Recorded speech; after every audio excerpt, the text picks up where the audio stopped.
Okay, well, um, our topic this morning, something nice and light, just to keep it easy.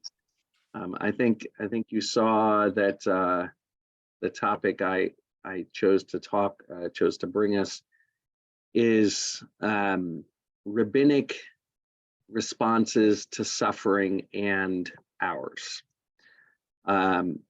And what I would like to do is to start with the following question. I do want to look at some of the rabbinic sources on suffering, but I want to start with a question that I shared. I actually, as part of my Hartman cohort, we're doing some teaching of each other, not just learning with the Hartman faculty, but doing some peer teaching. And I was responsible for teaching last Wednesday, and it happened to be that we're learning together this book by David Hartman called A Living Covenant, The Innovative Spirit in Traditional Judaism. It's a very dense book, a very, very good book. If you haven't read any Hartman, I highly commend. He's a very serious thinker, and there's a lot of good stuff. And he has a chapter. The chapter that I was assigned to teach was rabbinic responses to suffering, and that happened to coincide, as I think all of you know, with quite a terrible moment in our community, where we had two tragic deaths of different types, and all of the challenges that go along with moments like that. So I taught this with my Hartman group, and I'll start with you the same way that I started with them, which is, I want to ask the following question outside of the white hot moments of grief. And what I mean by that is I want to ask the question, how do you understand, I could say the role of God in suffering, but that presumes a certain answer, which some people may not want to presume. So I guess I'll leave it as something like, how do you understand God and suffering? And outside of the white hot moments of difficulty. So what I mean by that is, the same thing that I said to my Hartman cohort, a bunch of very good rabbis. I don't think, I think that many, many times when people ask us that question, they're not actually interested in theology, right? In other words, in very, very difficult moments, the question of, sort of God and suffering is coming from a pastoral place, and it needs to be answered pastorally. It's coming from a cry of pain, and the most important thing that we can do is to be present with people and to take care of them, and to make sure that they're not alone, and to give them comfort of ourselves, and the theological, that it's not the time for deep theology, I would argue. And that's my experience. And I think it's important, right, for us to wrestle with this question and to think about it. Not even as preparation, not necessarily as, but just to have a space where we can think about the question and look at some of the different answers. So I'm curious, I hope that I've articulated the question well enough. I'm curious to hear from you. What do you think at your age and stage and place in life? How do you think about God, and how do you think about the suffering, and if the two go together, in what way? And if not, why not? Or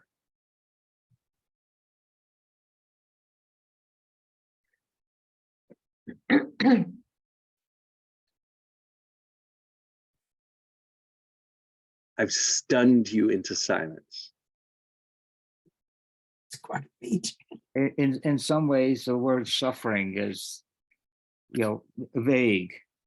We could talk about suffering, your personal suffering. People with ailments are suffering. Then we also have the suffering that's related to why did the Holocaust happen? How did the Holocaust happen? They are both suffering, but they're two different approaches and they're two different questions, essentially. And my So, question to you is, which are you asking? so I think I'm asking both. And I'd love, but I think part of the way of answering it is to clarify. So let me ask you why.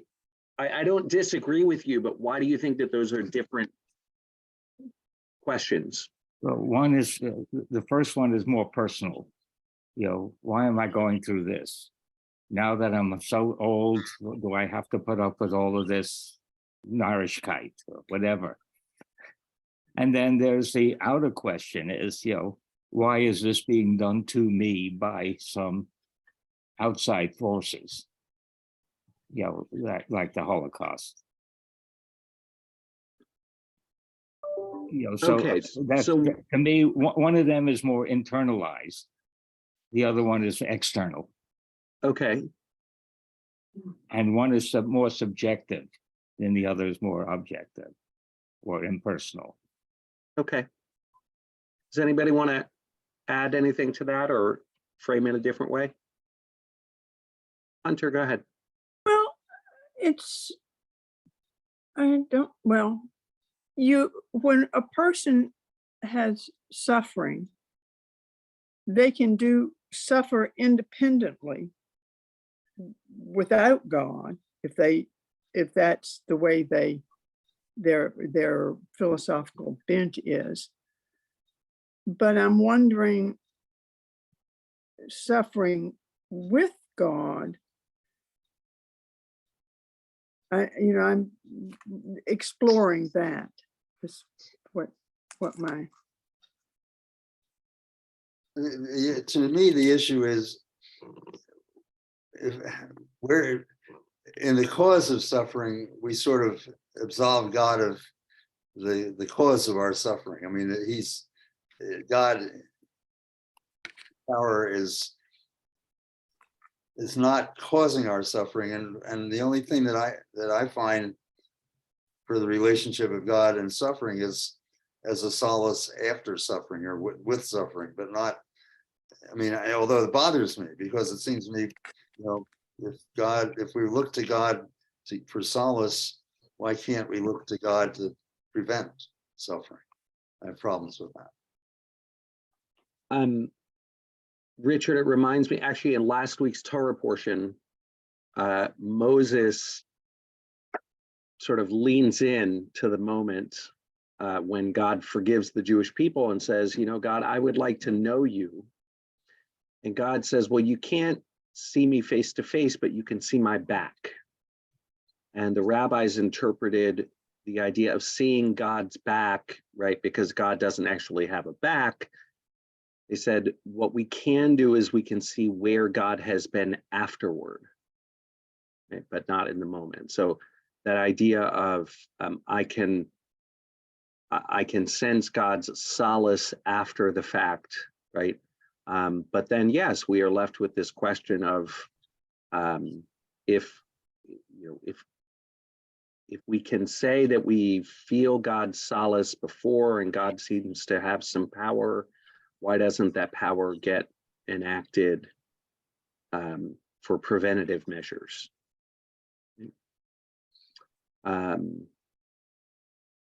Other questions or remarks or comments? Go ahead, Nancy. I think that having the suffering acknowledged by other humans and having the support of other humans as a person goes through suffering is what we have control over. And we can offer that to others. We can recognize it in others. We can accept it when we're suffering. And that's that's the limit of what it seems to me people on this earth can do. And it is very comforting for many. I can't speak for everyone, but many to have that kind of almost a bulwark created by a circle, community, people who can recognize what a person is going through. And that's wonderful. I am not in the business, and Hunter, I'll take the point in a second. I'm not in the business of selling religion. And I will say that so many people have reached out to me and to others, in the wake of the terrible funerals and shivas that our community experienced, and have said that they were either learned for the first time or were reminded of how desperately important community is, and community in terms of other people, but also community, I would say historical community, in the sense of having traditions and having a framework to carry and to be carried by in those moments. I agree. Hunter? I was just, we watched a movie the other night, and it was called A Man Called Otto, which was taken from a Swedish novel. Mhm. And it was very, at the beginning of the movie, the man is totally self-contained. He's unhappy. He's unable to give or receive any kind of solace or even help of any kind. And as the movie goes on, he begins to be a part of this community where he lives, because the people are pretty much insistent that he be a part of it. And he ends up a much more comforted, and I think a happier person. Right, and isn't that community such a pain in the butt? Oh, they're a Yeah. terrible pain in the butt. Yeah. Yeah, right. It's so annoying, and and I'm sure he's quite frustrated and angry and upset, right, at all of these bothers. Exactly. Yeah.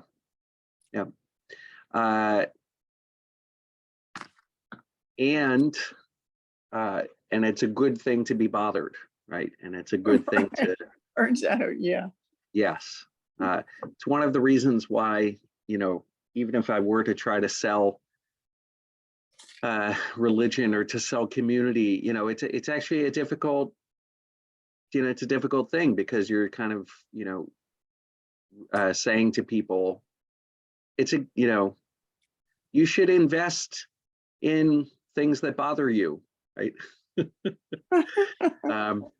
People are like, I don't get it. So I want to go back and forth between some modern voices and some ancient voices. I'm going to introduce you to one that okay, which is Rabbi Harold Kushner. It's a classic book. And if you haven't read it in a while, it's worth a reread. He's a good writer, okay? And he wrote When Bad Things Happen to Good People, and this is what he says, okay? Richard, why don't you read? Can you see it? Can you see it well enough? Yes. When God is responsible. Yeah.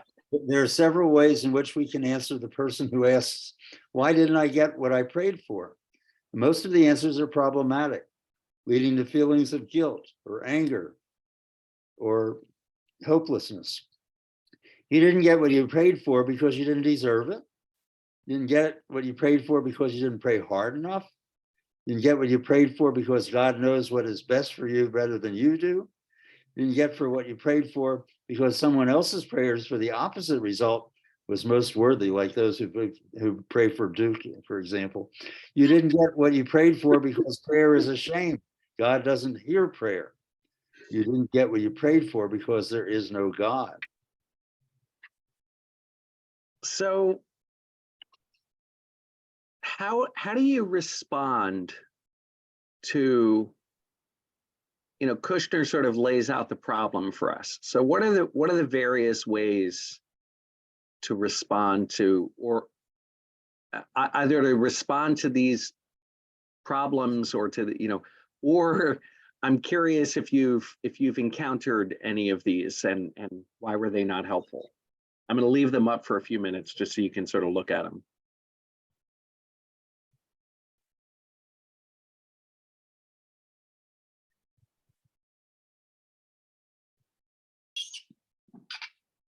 I do question, I mean, I don't question, I think oftentimes, first of all, I'm torn between the last one and that you didn't, and the first one, because maybe I didn't deserve it. You know, I'm asking for something, but do I really deserve what I'm asking for? Okay, so I appreciate you forwarding that because Richard, we've been meaning to tell you that you're not such a good person. I believe it. I'm Thank just kidding. Oh, yeah. So look, I think that the first one, okay, is here's the tension.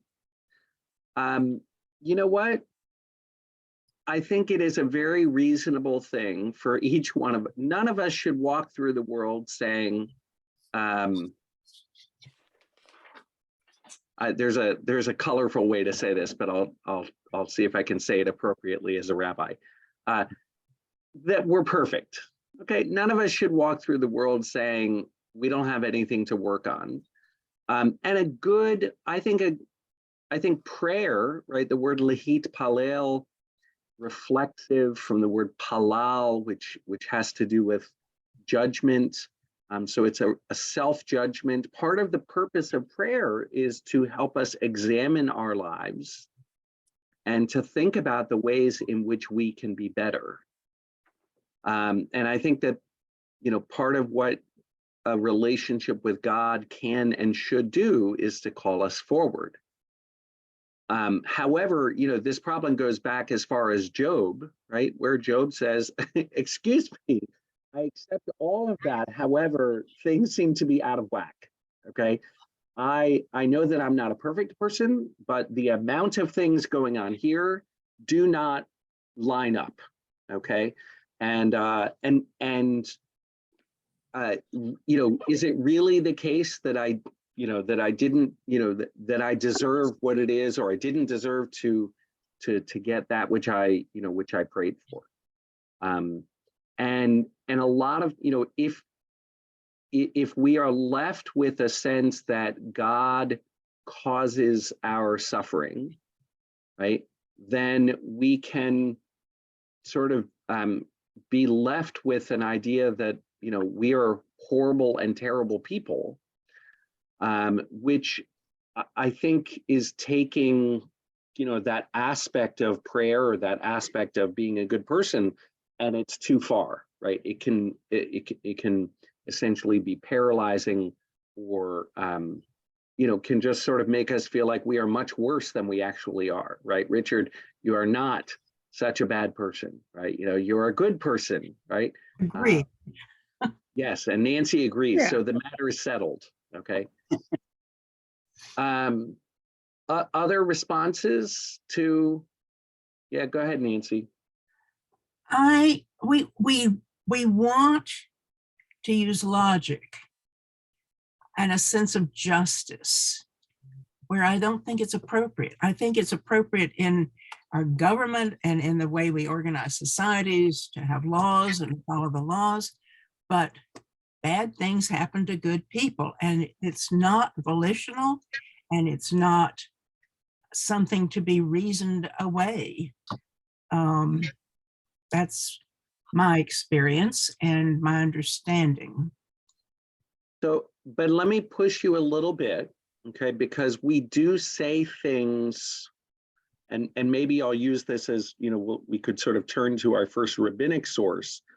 But how do we square that with we believe in God loving justice? Okay, in God, God being good and God loving justice, right? We say all over the Jewish liturgy, Melech Ohev Tzedakah Mishpat. God is a God who loves righteousness and justice. It seems to me that presents us with what we should do. We should be as righteous as possible, and we should love justice. And what we can control, we need to recognize is something we then can make decisions about and act on. I think one usefulness for prayer is for us to bring to our own consciousness and to the forefront things that are important, because I think that will help us guide our own decisions and actions, and maybe tilt the universe, but I wouldn't count on it. So Anyway. if I looked down, a variation on that, right? The second to last one is prayer is a sham. God doesn't hear prayer.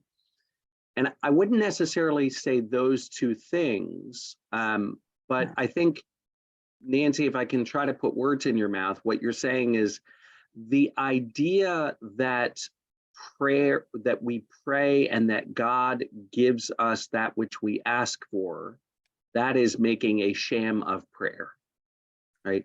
And we actually need to redefine, and that's part of what Kushner does in his book, is he sort of reminds us, right, that there are other uses for prayer than that of prayer as a divine vending machine, right? That I ask for this and then I get the candy, right? Which I, if I put in the right coins.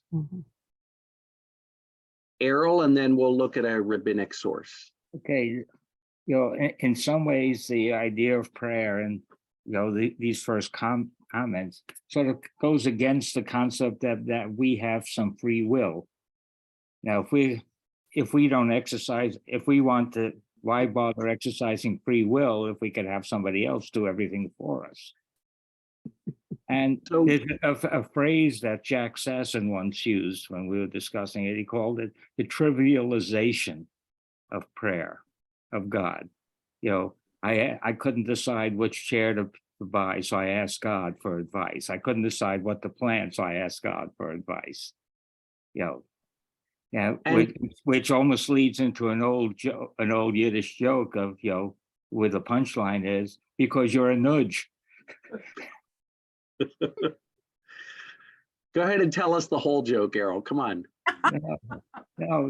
Somebody playing golf. He prayed that he had a good tee shot, and then he got to he prayed that the next shot wouldn't go in the water. Then he prayed this, and nothing worked for him. And why, God, I'm asking you all these prayers Because you're a nudge. I like it. So But I want to read you, I want to take you to a modern source. After, oh wait, what happened to it? Let's see. Yeah. After my friend Joel Schickman died, Rabbi Brad Artson sent a letter to the Ziegler School, because it was certainly a question with which we were all wrestling. And Errol, we'll read more of it later, but I just want to highlight this sentence. Rabbi Artson writes about something called process theology, and one of his convictions in it, of that is, I believe that God, in choosing to created us really. That means our independence is not illusory or ephemeral. We, along with all creation, have real agencies, and the choices we make are truly untrammeled, unprogrammed, and This is a unforeseen by God. God is vulnerable to surprise and disappointment just as we are. And then, as Rabbi Harold Kushner says, asking the universe to treat you better because you are moral is like asking the bull not to charge you because you are a vegetarian, right? And the Kabbalists say, I believe that God did irrevocable tzimtzum, right? Withdrawal. The Kabbalists say that God created the world by withdrawing God from the world, that there used to be everything was God, and God creates the world by withdrawing. And when you withdraw, then you creates the reality of our own autonomy and agency along with creation. So, Errol, to your point about free will, right, some of this is really to lean into something which sometimes people say, well, that's not a very religious attitude, right? Because a religious attitude, quote unquote, is to believe that God is in charge of everything. Okay. And by the way, what's confusing about this is that some of the words of the Siddur, right, are poetry, but we take them as prose. Right? The Siddur, the prayer book, says God kills and brings to life and cause salvation to sprout. Right? And or God is Mechadesh b'tuvo b'chol yom tadmi ma'aseh v'reshit, which means God renews each day the works of creation. Well, if we take that literally, right, that God is actively involved in every aspect of creation, that there's no such thing as the laws of physics, it's just God's continuing purposeful involvement in things, then it's very hard to figure out what exactly do we have agency over, right? Where exactly is free will? And a big part of this is to say, no, we actually believe that, as Nancy said, bad things do happen to good people, and God is not responsible for all of the terrible things that happen in the world. Right? That cancer comes into the world not because we didn't put the right mezuzot on our doorway, right? But because cancer is part of the world. And by the way, that the Holocaust didn't happen because, people didn't say the right prayers. It happened because human beings abused their free will, and that we are actually responsible for the world in which we live. That climate change is not a punishment; it's a consequence of our actions. So, Errol, I appreciate you bringing forward free will. I want to take a look at another set of sources. Okay, this is. Let me see if I can enlarge it, because I know it's a little small. Is that better? Mm-hmm. Yeah. Yes. So, I want to, this is a series of texts from the Masechet Kiddushin. What it's doing here in terms of the content of the Masechet, I'm not going to go into. But here's something the rabbis say. Okay, actually, Nancy, can I ask you to read Kol ha'oseh mitzvah? Just read the English here. Anyone who performs. Anyone who performs one mitzvah has goodness bestowed upon him. His life is lengthened, and he inherits the land. It is life in the world to come. And anyone who does not perform one mitzvah does not have goodness bestowed upon him. His life is not lengthened, and he does not inherit the land of the world to come.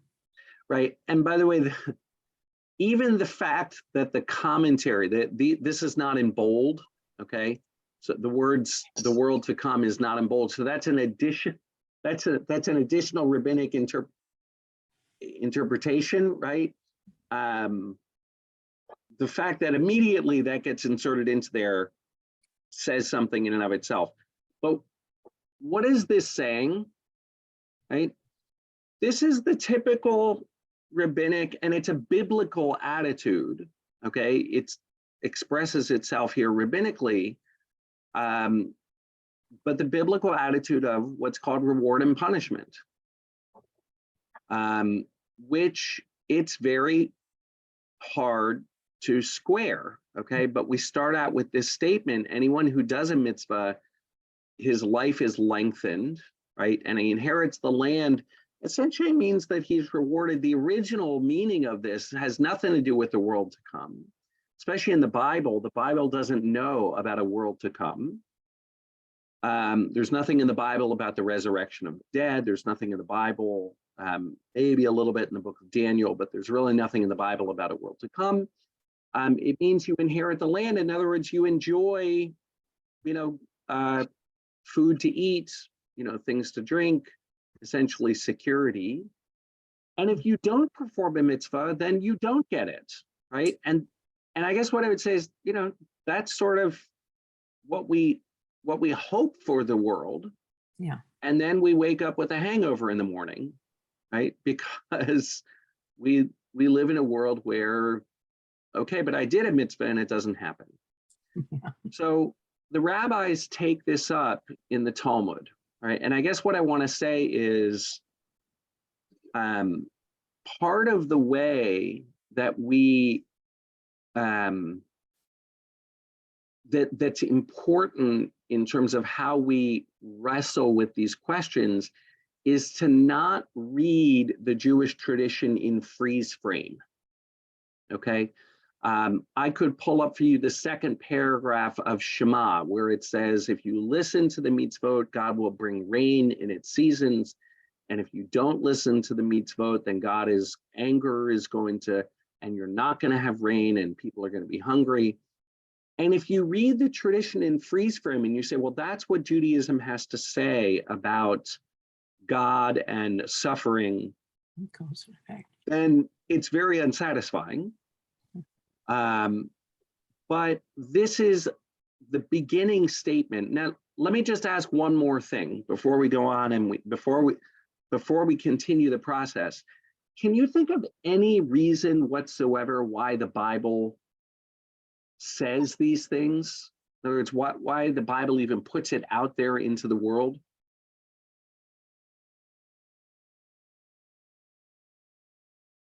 We want it to be that way.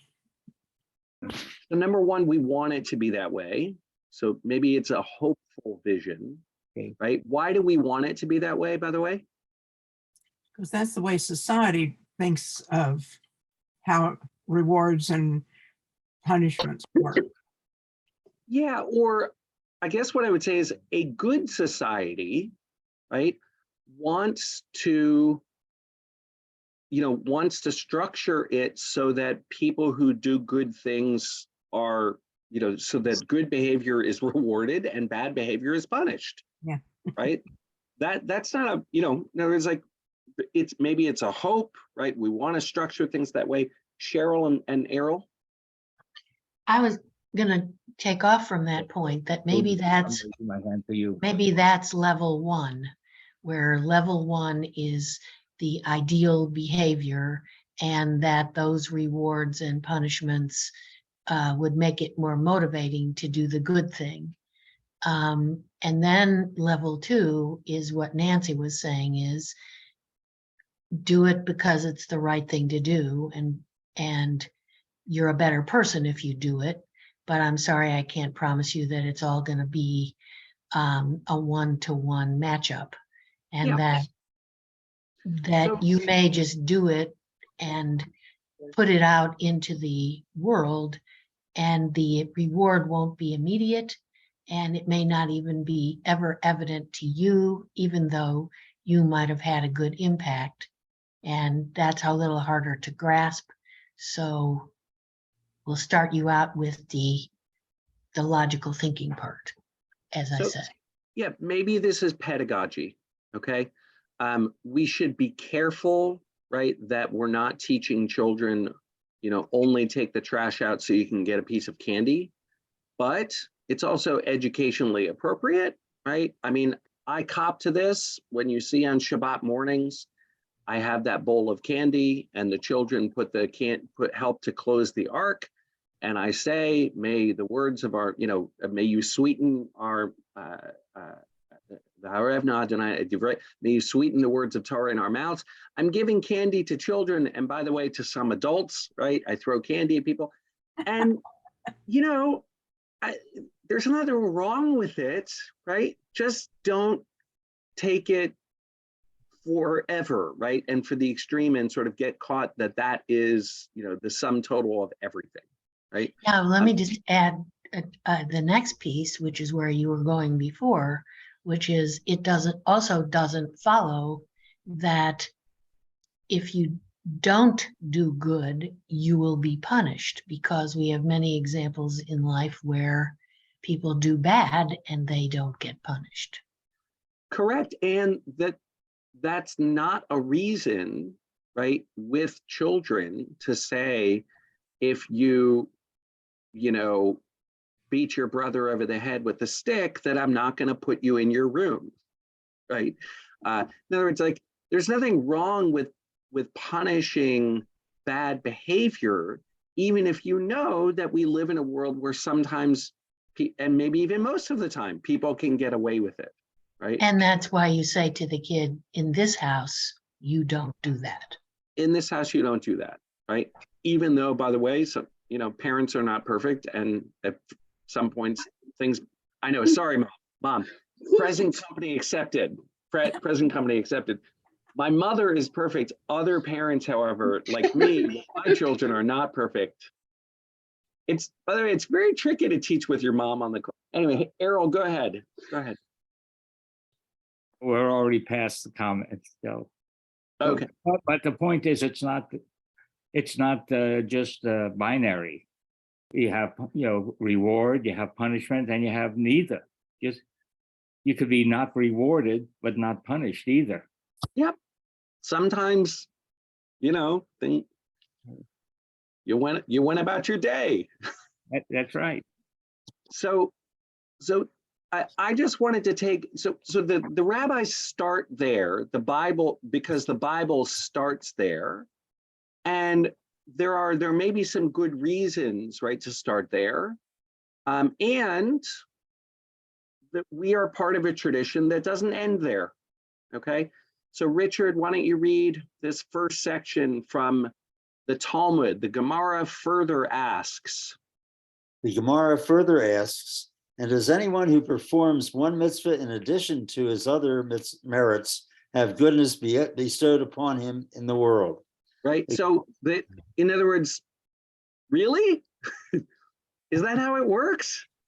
Right? That if you do a mitzvah, you do have, you know, you do get chocolate, right? Like, I'm sorry, the Gemara raises a contradiction. Go ahead. The Gemara raises a contradiction from a What's called a braita. Right, I'm sorry. Anyone whose merits are greater than his sins is punished with suffering. What? In order to cleanse his sins in this world and enable him to merit full reward for his mitzvot in the world to come.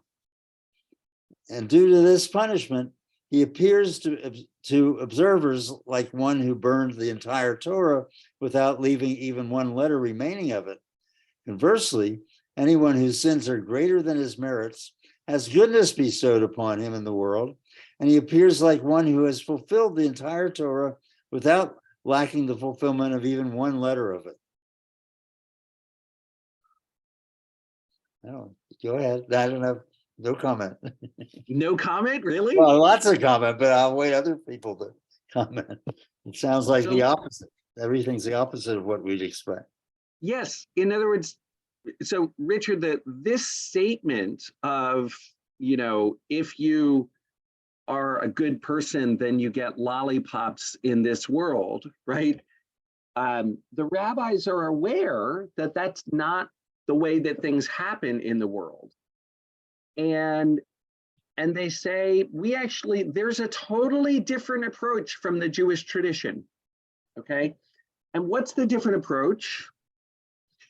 That if you're the one way of solving the problem of evil or suffering and God's justice is the world to come.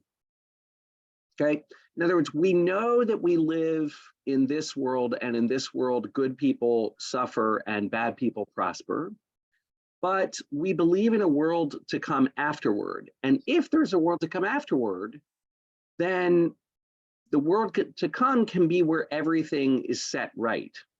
And so there's a whole rabbinic line of thinking that basically says, look, we're not giving up on God being just. God is very just. However, the way that God works it out is that if you're good in this world, God's going to and this will even sound a little bit weird, help you suffer, okay? Because nobody's perfect, and it's better to get your suffering all done in this world, right? And then in the next world, everything will be all set, rather than burning in hell, right, in the world to come, right, which is what all of those wicked people who prosper in this world are going to do, right? There are terrible people in this world, and they get to drive around Ferraris, and they get all the food that they want, right? But one of the ways that we explain that is that, yeah, they're using up all of, if they ever do anything good in this world, then they're using up all of the merit, right, that they get, right? And they're going to get it in the world to come. It's very Richard, consoling. I'm sorry? It's very consoling. Well, I can't tell if you're serious or not. I'm trying to think what made that thinking come about, because we are bewildered by what we are surrounded by, and that's a consoling resolution or promise. Yeah, look, Mom, go ahead.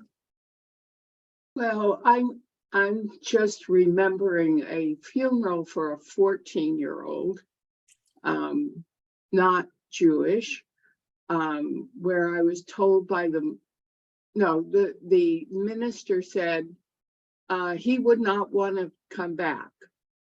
It was like, and I was sitting next to your brother, who said, I think he would want to come back. I mean, there was this total disconnect for me. It feels very not Jewish. This whole thing of everything will be fine in the world to come. But you know, what are we hanging on to here? So I'm glad to complicate things for you, right? Because I will just say in terms of defending whether or not it's Jewish, it comes from the Talmud, right? So like, it is part of the Jewish tradition. And I think what I want to say is, Nancy, I appreciated the way that you put it, which is like, it's very consoling. And what provokes that is when you are suffering, okay?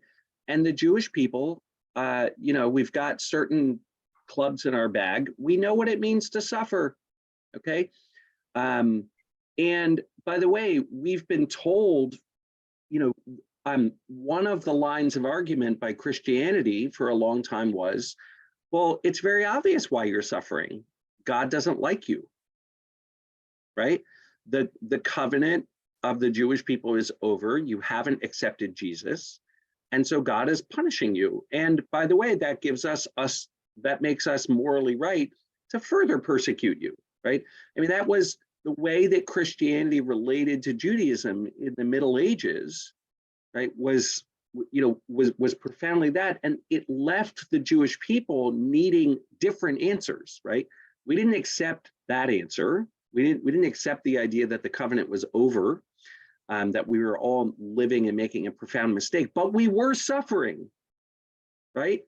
We were suffering a lot, and it shouldn't be surprising that part of the way in which we consoled ourselves was belief that this world is not all that there is, and that in the end, number one, in the end, we would not be suffering anymore. And number two, the other thing that it allows you is to sort of believe in your um, almost to believe in your moral superiority, or at least your moral credibility, right? To say, I know I'm a good person. I'm suffering tremendously. I'm not going to give up on God and that God cares about me and loves me. And so if I have to put all those things together, then maybe the suffering that I'm going through is actually a sign of how much God loves me, because in the end, it's going to be made right afterward. Now, I'm not recommending this as something to, say at the bedside of a loved one, okay? But I hope that you can at least hear there is a certain logic to it, okay? Any other reaction? Richard, what's your reaction before I go on with the next source? I'm thinking the other end of things, that you're seeing the people that are really bad but have done something good, and they're being rewarded now and not later.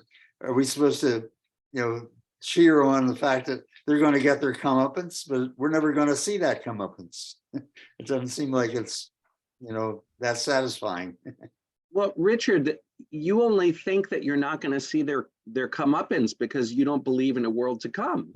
Yeah. But if you believe in a world to come, you're going to be sitting up there in heaven looking down on them as they burn in hell, right? And that's going to be a great time, right? You can pull up a chair and get some popcorn and Twizzlers and enjoy the show.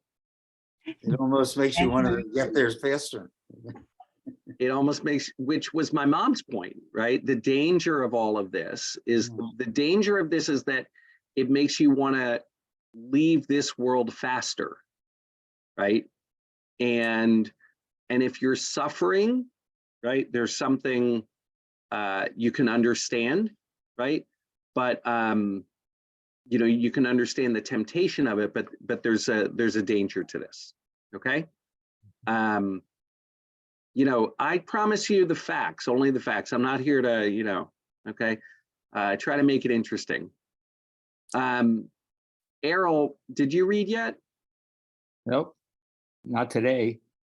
When the Mishnah said that he is rewarded, it means that he has one good day and one bad day. He is rewarded for the mitzvot he performs. Nevertheless, occasionally he also has bad days which cleanse him of his sins. And the Baraita is referring to those days. Okay, so this is, Abaye is saying, look, there's the Mishnah, which says that good people get good stuff and bad people get bad stuff. And then there's the Braita that says that good people get bad stuff in this world and good stuff in the next world, and bad people get good stuff in this world and bad stuff in the next world. And Abaye is saying, look, they're both right, okay?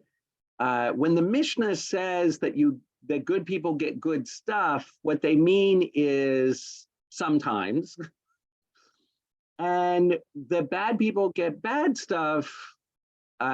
It means that the Braita is referring to bad days, right? Which are there to help you, right? To sort of, be good in the world to come, right? So my point to you is that he's just trying to sort of say both of these are true.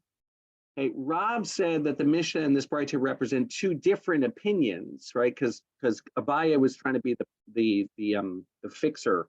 What do we call that? Somebody who tries to reconcile both positions. Anyways, The moderator, mediator. a mediator, yes. In accordance with whose opinion is this Braita? Sorry, Errol, go ahead. It is in accordance with the opinion of? It is in accordance with the opinion of Rabbi Yaakov, who says there is no reward for a performance of a mitzvah in this world, as one is rewarded for mitzvot only in the world to come.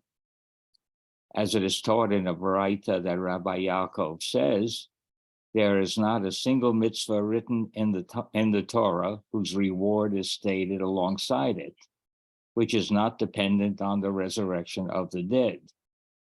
That is, the reward is actually bestowed in the world to come after the resurrection of the dead. Okay, so Rabbi Which Yaakov, harkens back to the very first reading we had. or no, to the second reading, right?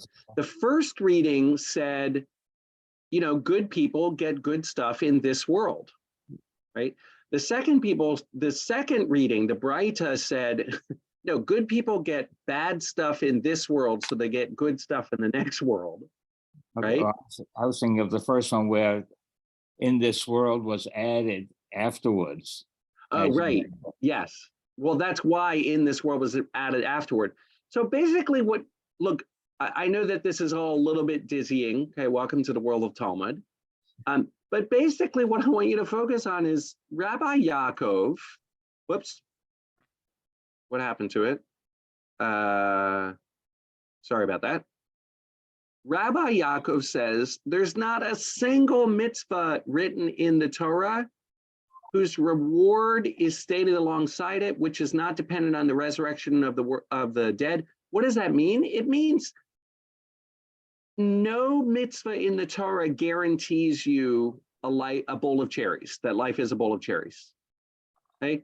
This is a fancy way of saying we live in a world where bad things happen to good people and good things happen to bad people. Stop trying to square to square a circle.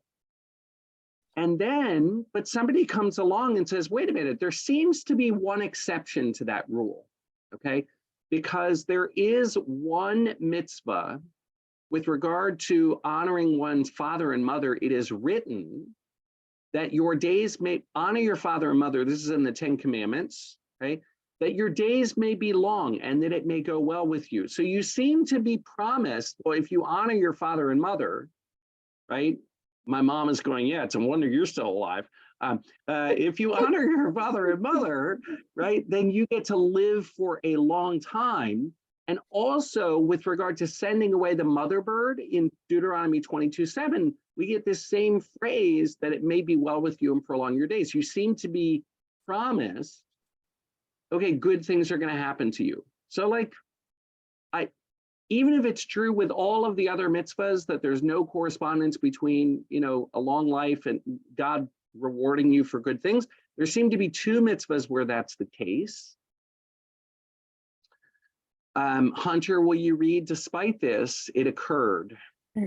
Despite this, it occurred that there was one whose father said to him, climb to the top of the building and fetch me chicks. Okay, And so he climbed. that is, I just want you to notice, what were the two mitzvahs in the Torah that you get long life for? Honor your father and your mother.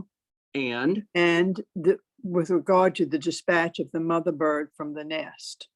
in order to get the chicks. In order to get the chicks. So here is an example where a father says to a son, right? Send away the mother bird, okay? And the son listens. So the son is fulfilling not one, but two mitzvahs for which you are promised long life in this world.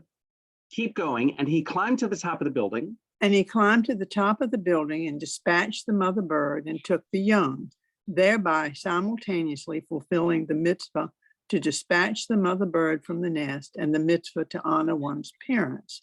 But upon his return, he fell and died. Where is the goodness of days of this one? And where is the length of the days of this one? Okay, so, and by the way, you could read that with a certain dramatic flair, right? Like, where, right? This is the cry, right? This is, what are you talking about? Mm-hmm. We don't live in a world where these things line up with each other, right? So, you know, I get it maybe for all of the other ones, but what about this one? If for this one, it doesn't seem to be true either, or for these two. And so the rabbis have to resolve this. And how is it resolved? Rather, the verse that it may be well with you means in the world where all is well, i.e., that is the world to come. The world to come, right? Where And that your everything is days good. may be long is referring to the world that is entirely long, which is So the world to come.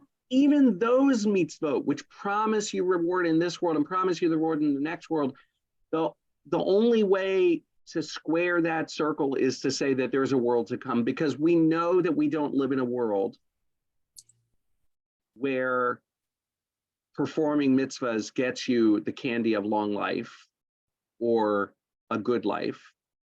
And the Gemara asks, hold on, Richard, we'll just do a little more. The Gemara asks, but perhaps this incident never occurred.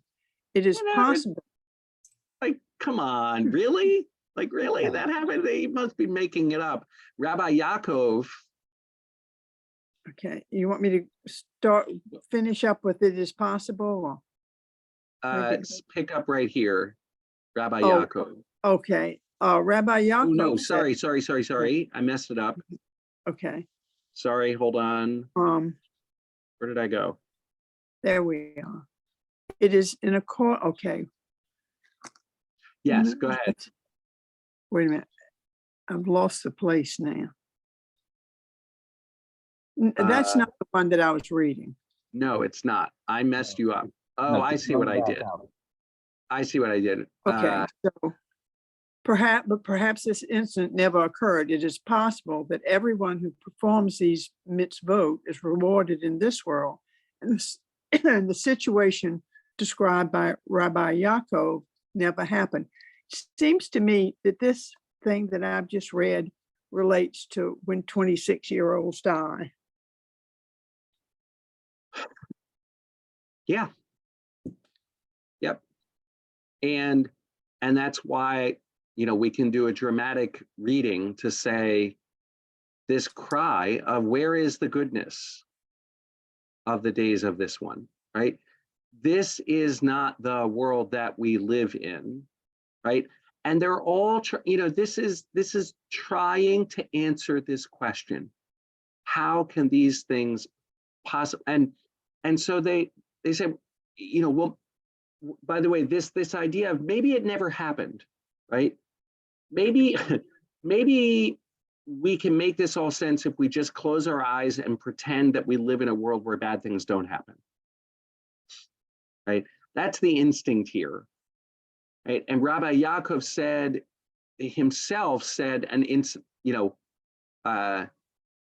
saw an incident of this kind. He says, no, I'm sorry. I have personally witnessed this.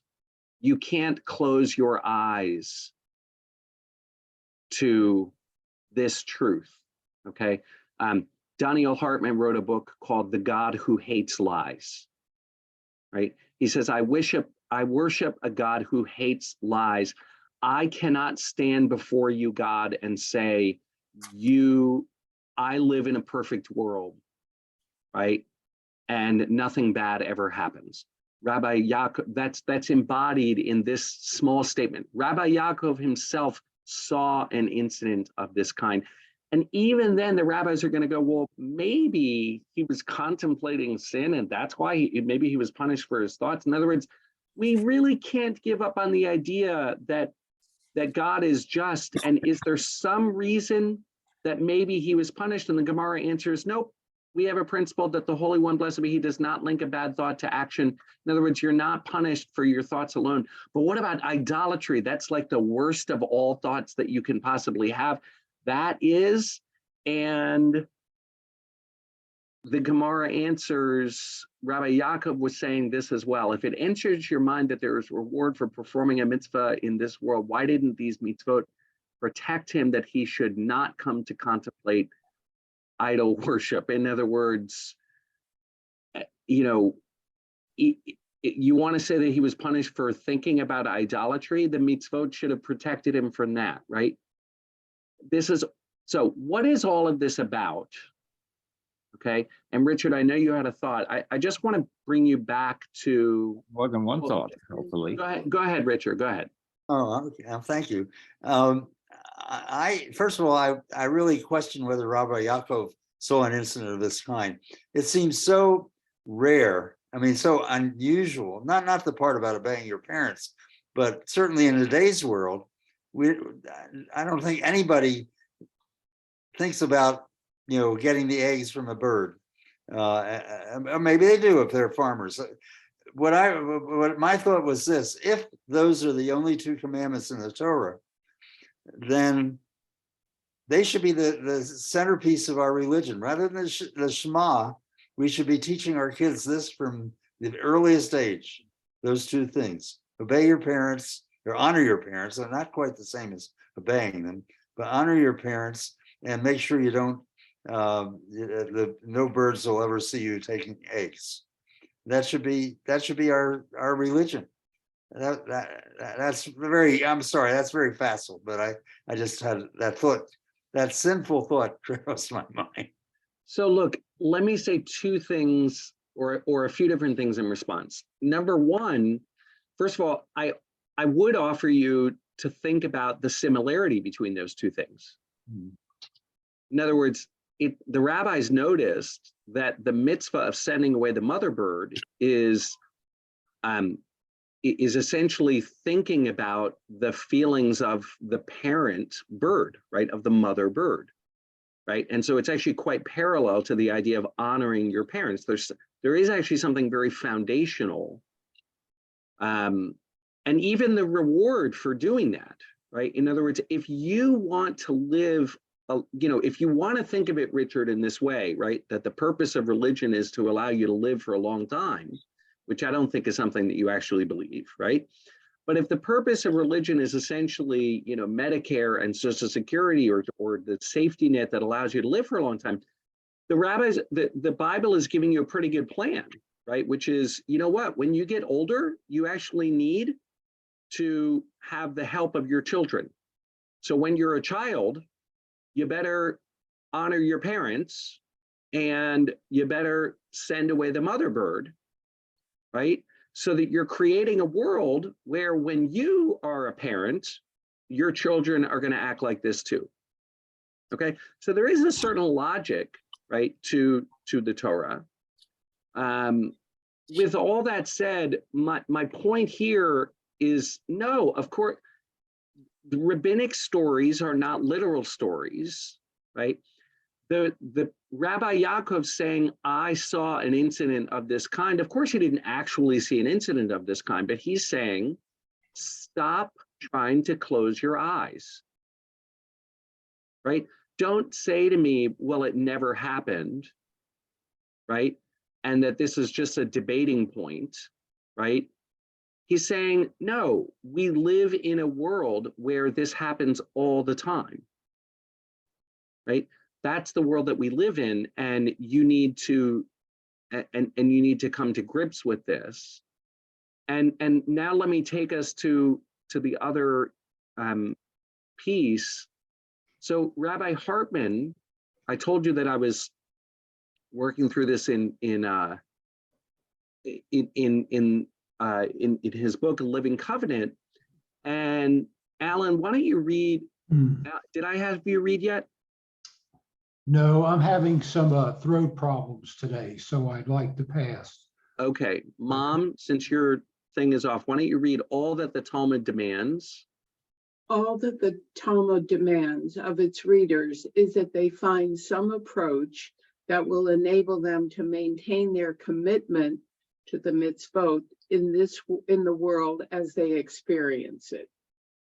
So long as the centrality of mitzvah and the eternity of the covenant are not undermined, there is enormous room for building multiple images of God and his relationship to the community, nature, and history. A multiplicity that enables the covenant to remain a living option. Okay, so what is Rabbi Hartman saying in this paragraph? Because he's read through the Talmud, okay, and he's read, the Mishnah, which says we live in a world where good people are rewarded and bad people are punished. And he's read the response of the Braita that says, actually, we don't live in that world at all, but there's a world to come, and good people are punished here so that they can have a good in the next world. And bad people are rewarded here so that they can have a bad in the next world. And he's read through the story of the father who asks his son, and and he knows the opinion of somebody who says, I was there and I saw it. What is he saying is the purpose of all of this conversation? It almost says that, in the second sentence is that everybody has his own personal God with its own boundaries and restrictions and allowances. And as long as you follow that personal God, you're essentially a good person. So I'm gonna tweak it a little bit. Well, Nancy, go ahead. Well, the centrality of mitzvah is the focus. Yeah. So the only tweak I would say is that it's not that everybody has their own personal God, right? But everybody has images of God.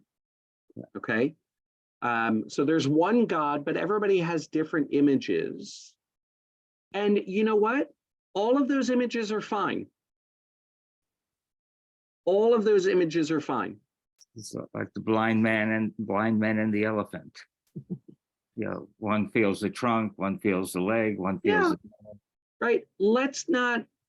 I appreciate that. Let's not be under the impression that when we tell stories of God, that any particular story that we tell of God encapsulates the full truth of God.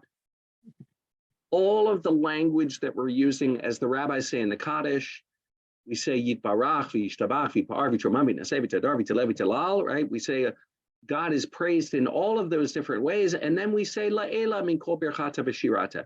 God is, of course, beyond any blessing or praise that can be said in this world. Don't mistake the words for the truth. Okay? So there are many images of God. Some people see an image of God that's the foot of the elephant. Some people see the trunk. Some people see the ear. Some people see that. Many images of God. And the purpose of this whole conversation about we live in a world where there are people are rewarded for mitzvot, or we live in a world where people are punished for mitzvot in this world so they can get rewarded in the world to come, et cetera, et cetera. The whole purpose of that is not because one of them is the truth, but because all of them are possible elements of the truth of God. And the most important, but all of those different images serve a purpose. And the purpose is the centrality of mitzvah and the eternity of the covenant. Right? I am what's called, and I think Rabbi Hartman is as well, a theological pragmatist. Okay, Hartman comes out of the school of William James. Okay, the great pragmatic philosophers. And a theological pragmatist means, you know what? Some days it's helpful to me,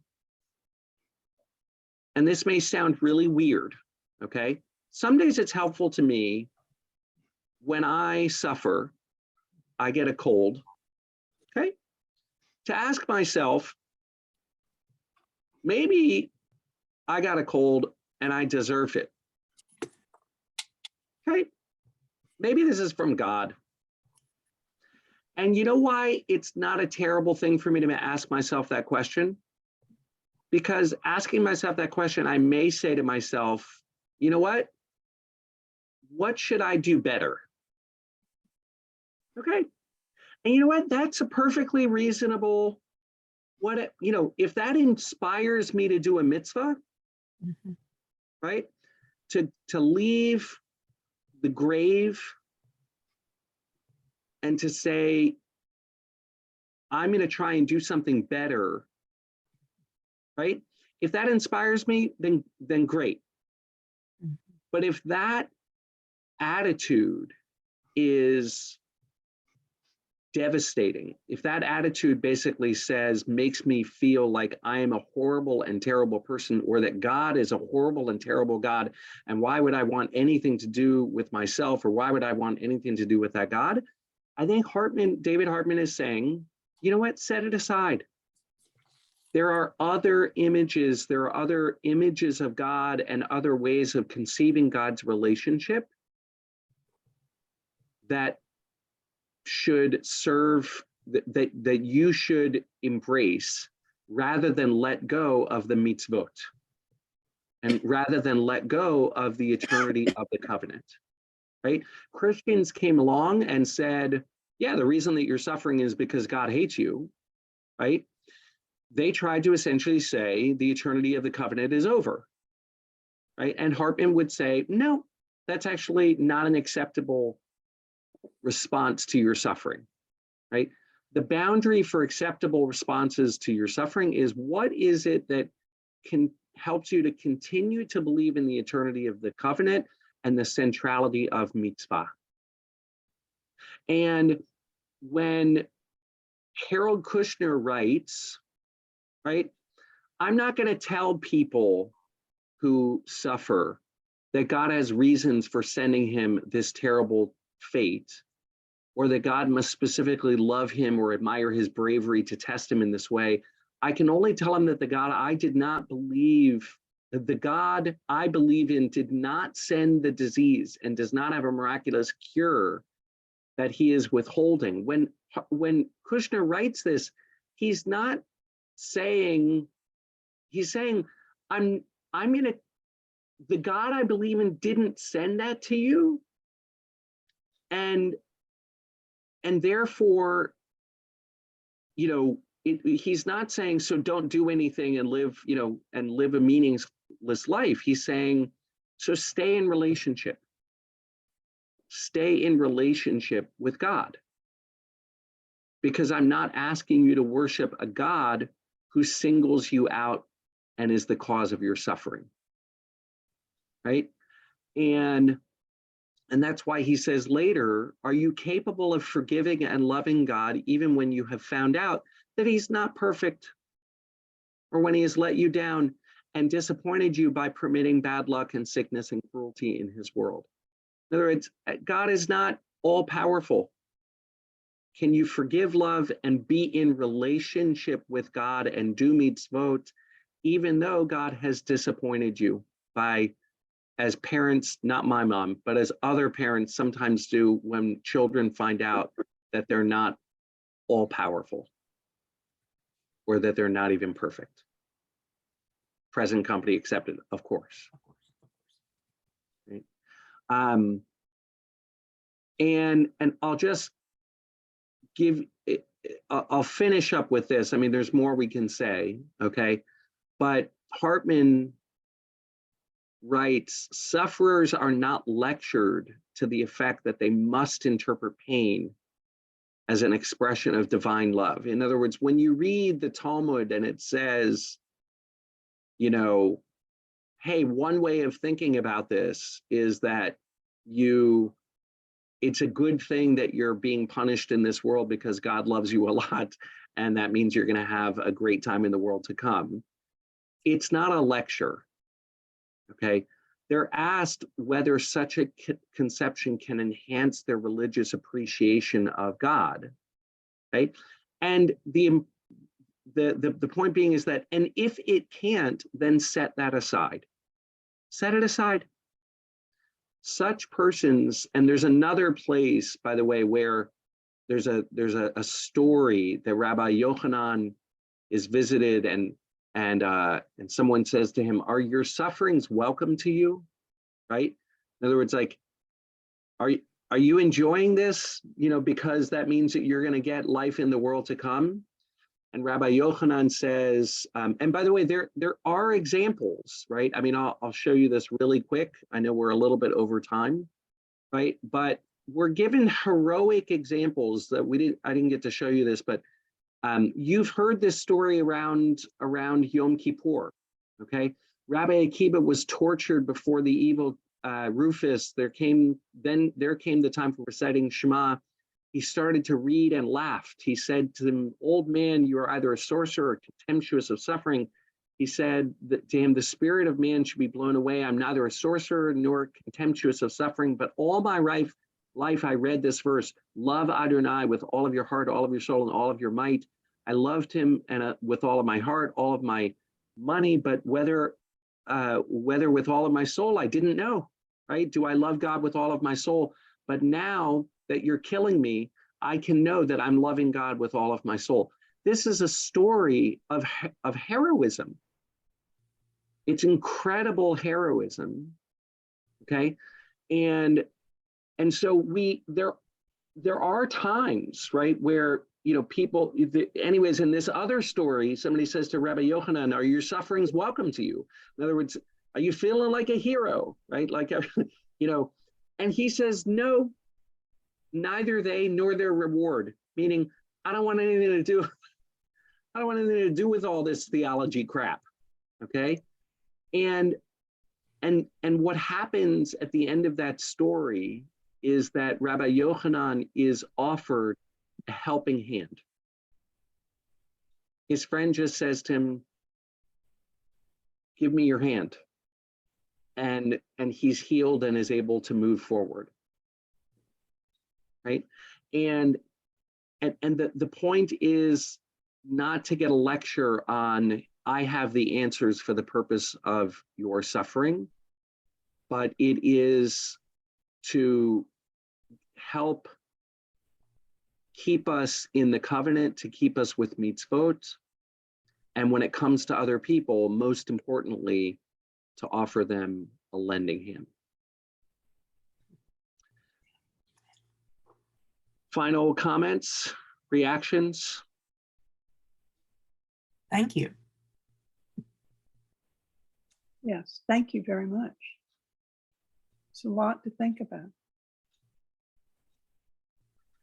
And I believe and hope and know that our community does the lending hand very, very well, which is what we owe to others. And all of the other stuff, we will each figure out in the best moments, but we can, as we think about this, remember that the purpose is to stay in the game. And to hold whatever words and ideas and thoughts and images that we have, to hold them lightly, because that's all they are. That's all they are. And we come from a tradition which has a lot of them. But the most important thing of our tradition is that we stayed in the game. So that's our job until we can't anymore. All right, everybody. Our next lunch and learn, just to make sure you have it marked on your calendar, not to be missed, is, let me take a look. Because of the Passover holiday, it is not on the 13th, it's on the 20th of the month of April. 20th of the month of April. All right, I wish you a Chag Kasher V'Sameach. Have a wonderful Pesach. Those of you around here, I'll see you before. My mom is coming in, by the way, for Alon's graduation. She'll be here late April to early May. Those of you who would like some time with my mother to play mahjong, coffee, other things, please feel free to